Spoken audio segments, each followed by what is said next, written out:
Bonjour. Aujourd'hui on va échanger au travers d'une histoire d'un petit poisson et de l'océan.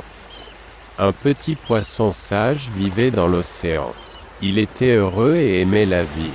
Il restait tranquille dans sa petite zone et n'avait jamais exploré pour se rendre compte de l'immensité de l'océan dans lequel il vivait.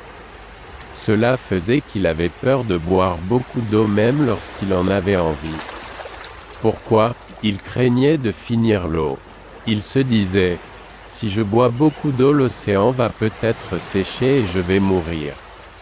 Alors tout le jour il ne buvait qu'une petite gorgée d'eau insuffisante pour son organisme. Finalement, il mourut tout jeune de déshydratation après une existence de souffrance à cause de ce qu'il s'était mis dans la tête.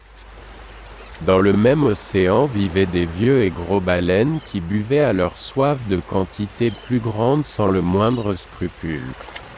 Eux s'étaient mis dans la tête qu'ils ne finiraient jamais l'eau de l'océan même s'ils en buvaient des tonnes par jour.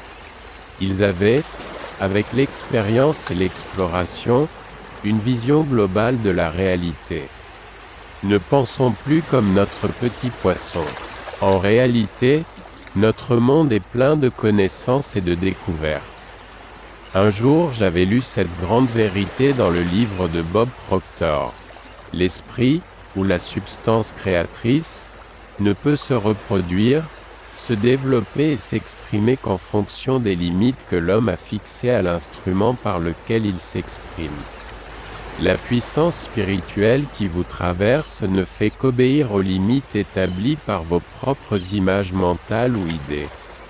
C'est pour cela, lorsque nous voulons changer des choses dans notre vie, nous devons commencer par changer nos limites mentales. Comme Roger Bannister l'a appris au monde, la plupart de nos limites ne sont que mentales. Lorsque vous ouvrez votre esprit, vous en arrivez à croire qu'il y a beaucoup de choses dont vous ignoriez. Qu'il existe d'immenses potentialités pouvant rendre votre lendemain meilleur. Et n'oublie pas, le plus tu apprendras, le plus tu sauras.